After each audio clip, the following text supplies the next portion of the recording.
What's up, you guys? Welcome to today's video.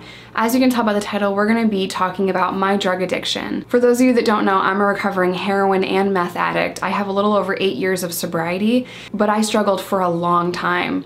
I struggled from 12 and 13 to like 23 years old. I'm going to be doing my best in this video to articulate what my addiction was like for me personally. I'm also going to be answering your questions on Instagram about my addiction, about my recovery, what it looked like for me, and what you can do to help your loved one who is struggling in addiction. So without further ado, let's go ahead and get started.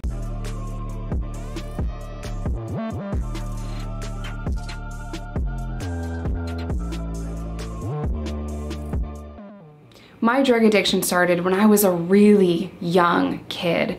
I wasn't quite 13 years old when I tried my first sip of alcohol. The time leading up to that, I was a quiet introvert who would just read books by herself. I had no friends.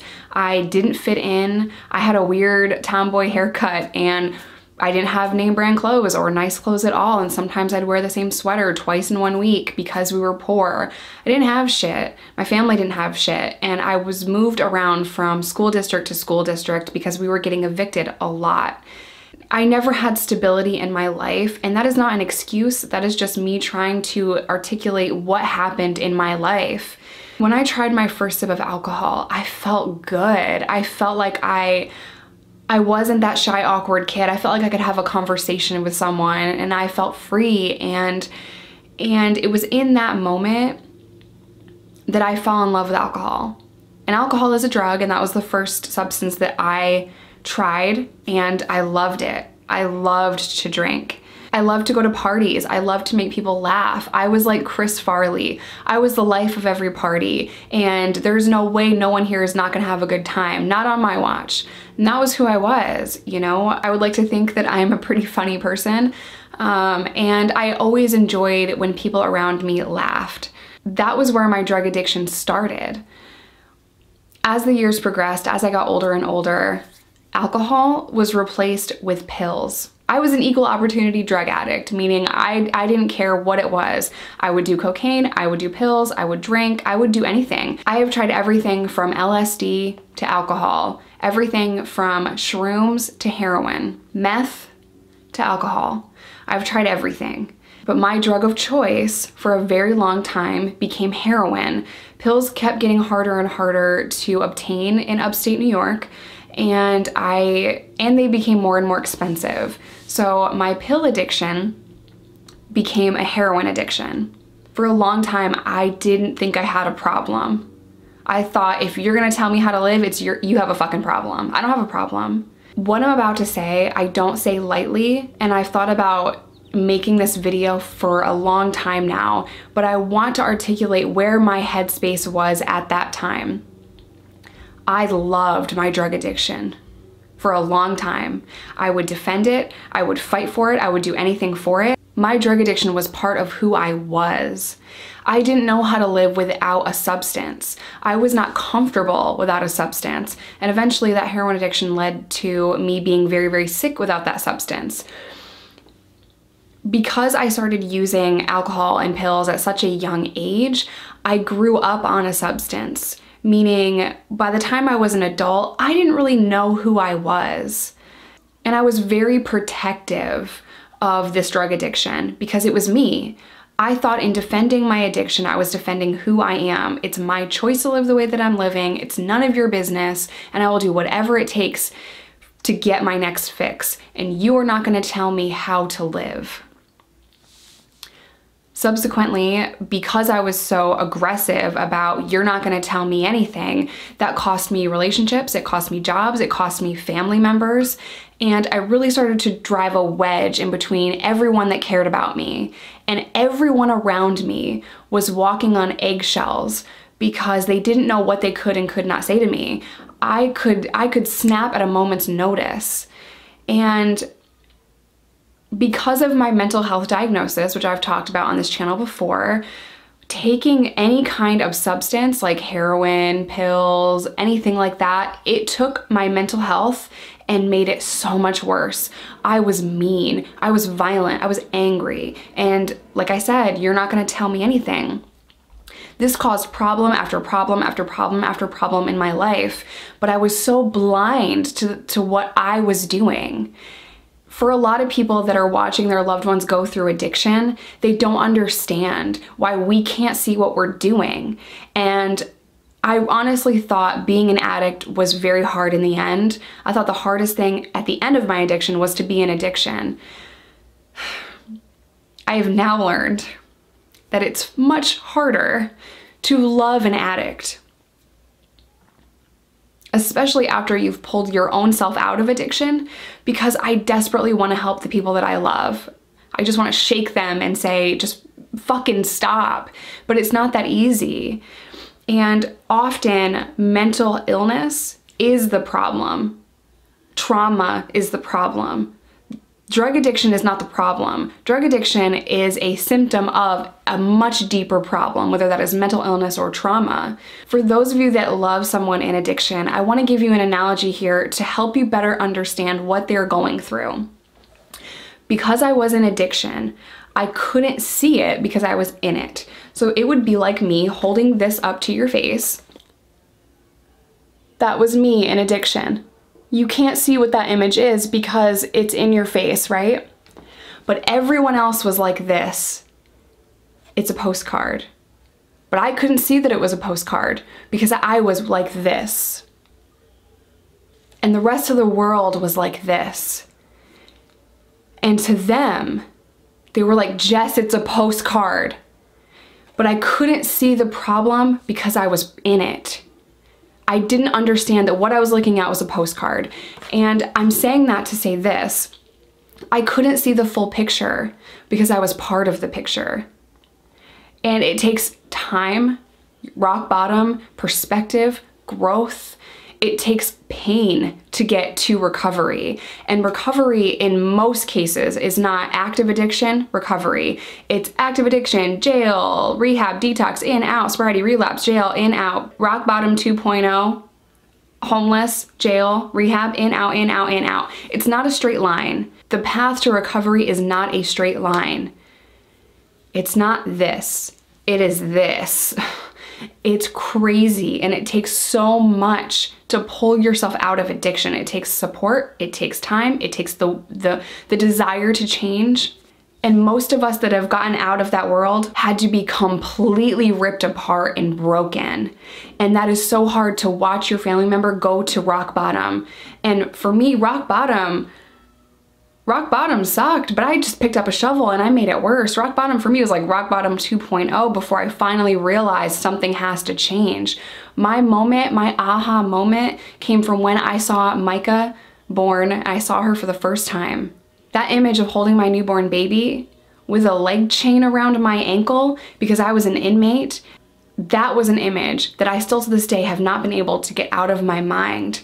That was my driving force, but everybody's why is different. What got me sober is a very unique set of circumstances. What's going to get someone else sober is their own set of unique experiences and circumstances. Their why can come from something as traumatic as giving birth in prison to it's just a Wednesday and I'm tired. It looks different for everyone. I want to transition here into what recovery looks like, because just like everyone's rock bottom is different, everyone's path to sobriety is different. There are so many different ways that you can pull yourself out of that lifestyle. For me, it was white knuckling it in a jail cell.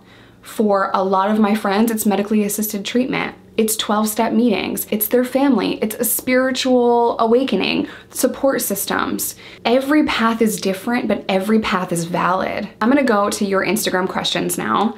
Did you ever overdose? Yes, I have overdosed, and I was revived with Narcan. For those of you that don't know, Narcan is a life-saving treatment that is given to someone and it reverses the effects of the drugs that they have taken. What was a typical day in your life like? This is going to be very triggering. If talking about using substances triggers you or upsets you, please click off of this video. A typical day for me would look like I would wake up, I would keep my drugs very close to the bed, I would sit up, I would mix up heroin, sometimes meth, depending on where I was at in my life, but I would always keep it right by the bed. And instead of having a cup of morning coffee, I would mix up my drugs and I would shoot them. That was my coffee. Ironically, I didn't drink coffee back then. But that was what my day started with.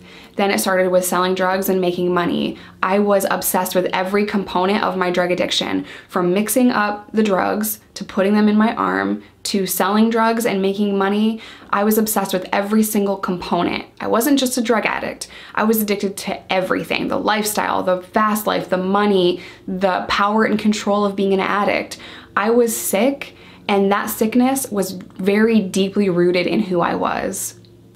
At the end, I really started to hate who I was. I really started to hate the lifestyle that I had created. I started to hate how I made my family feel. I started to finally realize that everyone was walking around on eggshells. I started to realize what I have done, and I hated myself to the point where I couldn't even look in the mirror. So when people talk shit that I wear a t-shirt with my own face on it, baby, I didn't even want to look in the mirror. So you're damn right I'm gonna wear a t-shirt with my face on it now, because I'm proud that I was able to change everything about what I hated about myself. I'm so grateful for that moment of clarity when I was able to finally see what I had done. It took time, but I was finally able to see the life that I had created, and I hated it. I absolutely hated it. Explain more about a poly addict and what that looked like and how the drugs coincided. A poly addict doesn't mean I will take pills and I will take heroin. Those are the same kinds of drugs. They're both downers. Being a poly addict means I was addicted to more than one substance that was different at the same time. Meaning I was addicted to downers and I was addicted to meth. I would use both substances together, and I would speedball meth and Roxy 40s. So that is what poly addict means. It means you're using more than one different substances at the same time. How hard is it to get out of addiction?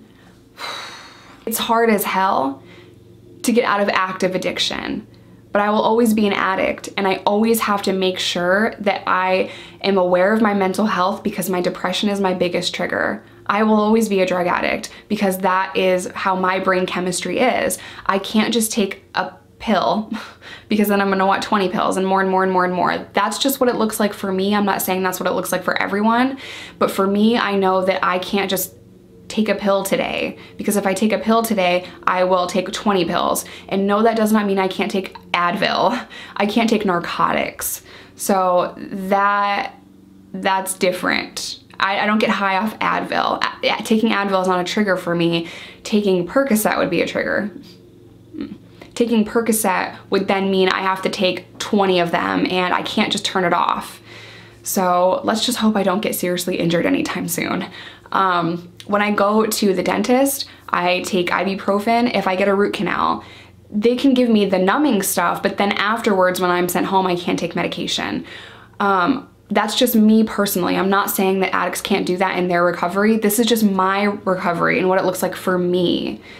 I am in no way saying don't listen to your doctor. I am just saying what I am doing, and I am very, very honest with my doctor about my journey.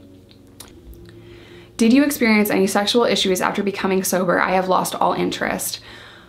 I relate to this so much. That makes sense, because when we're using a substance, we are just lighting up our dopamine receptors and serotonin, and because we are blasting them and we're getting an influx of those chemicals in our brain, when you go off of a substance and you get sober, it is it takes a lot of time to restore those receptors and bring it back to normal, so that you are able to feel happy, so that you are able to feel normal human emotions. I've gotten a lot of comments in the past saying that I must have had a prison girlfriend, and those comments come from people that don't understand addiction. I had zero desire to have sex because my brain needed to come back up to normal. I needed to heal my body. My brain wasn't thinking that way. I had also no desire. So my advice to you is give your body time. I think addicts, they want their life fixed like that. They think that recovery is like instant pudding. It's not instant pudding. That shit's gonna have to cook a little while. So it takes time for your body and your mind to heal. So give yourself time. We didn't become addicts overnight, so we can't heal it overnight. And I know that it's frustrating because you just want it to be better right now, but especially addicts, because we get that instant fix. So we want everything to be instantly fixed once we get sober, but it just takes time to heal. How much heroin did you use per day? About 2 grams a day. Do you still have scars on your arm from addiction? Yes, I do. I've tattooed over most of them, but yes, I still do have scars. I still have scars on this side, and you can really tell when I tan because my scars don't tan, so yes, I do. Do you still think about relapsing even though you've been sober for so long? Not every day, but when we had Riley, I had extreme postpartum depression. Riley's about to turn 4. But I had extreme postpartum depression and I wanted to use so badly to make that go away. And it was in that moment that I realized my depression is my biggest trigger and I need to start asking for help and support. And that was scary for me. That was a really scary moment for me because I mom shamed myself and I had a lot of guilt because we just had Riley. I'm home, I'm in the free world, I have my baby. Why am I depressed? Why is my brain doing this? I have no reason to be upset. I have nothing to worry about, but you can't control postpartum depression. And I thought having a newborn baby, having Riley at home would be such an amazing experience for me, but I'm prone to depression. So postpartum depression was really hard. Plus Riley was really colicky and then she had acid reflux and then she started teething. So basically she cried for an entire year straight. I was so tired. I was so depressed and I felt so alone and I wanted to use really badly. I had to be honest with myself, I had to be honest with Reese, and I had to reach out for support because that was a really dark and very difficult time for me. And I don't think enough women come forward and talk about postpartum depression. So when new mothers experience that, I don't feel like they have enough examples of what that looks like because I never heard anyone talking about postpartum depression. I never knew anyone that struggled with it. Everyone just looks so happy all over Facebook and everything looks so perfect. And I'm like, what is wrong with me? But the reality of it is postpartum depression is very, very, very common. So if you are going to be a first-time mommy, please do some research on that and know what to look for when you first come home with your beautiful newborn baby. How long did it take to genuinely enjoy life again sober? I feel like I'm just going through something. It cut off. Oh, it took time. It took time. I did not feel comfortable in my own skin for, I want to say, 2 years. And I know that sounds like such a long time, but I didn't really know who I was. I didn't know what I liked. I just wasn't comfortable in my own skin. I wasn't comfortable in public. I was still struggling, and I still struggle to this day with depression, but I was just very insecure. And it has taken me a long time to learn how to love myself and appreciate everything that I've done. Being proud of what I've accomplished is a new thing for me. I've never been proud of anything before in my life. So it was difficult for me to be proud that I was able to regain custody of my daughter, be proud that I was able to stay sober, because I heard a lot of noise on social media about addicts or that it's a choice and not a disease. I heard a lot of noise about people saying, you don't deserve a fucking medal, you're just not doing drugs, who gives a shit? Like, I heard a lot of stuff like that. And while people will always squabble on the internet whether addiction is a choice or a disease, that does not matter. It does not matter. No one's gonna go to their loved one's funeral and stand up and say, he died of a choice. No, no one's ever gonna say that. There are so many choices that we make that can lead to diseases. Addiction is one of them, and addiction is often a symptom of a much deeper problem. So I want to implore all of you to not squabble and fight and bicker on the internet about whether addiction is a disease or a choice. It doesn't matter. People are dying and we need to support them. We need to show them kindness and love and not kick them to the curb. Because when I saw things like that, when I was trying to stay sober, it hurt me so bad. I felt even more alone, and addicts feel alone and unwanted, and we feel like we're fucking everything up. We already feel like outcasts. That's why people can become so codependent on each other, because just from my point of view, I was very codependent on my ex-boyfriend because he was right there with me. He was doing what I was doing, and I didn't need to defend myself to him.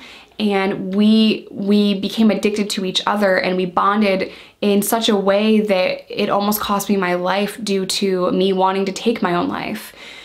Losing my ex was a very difficult thing in my past, and it was only with time and distance that I realized that that relationship was very toxic and not healthy and destructive and codependent.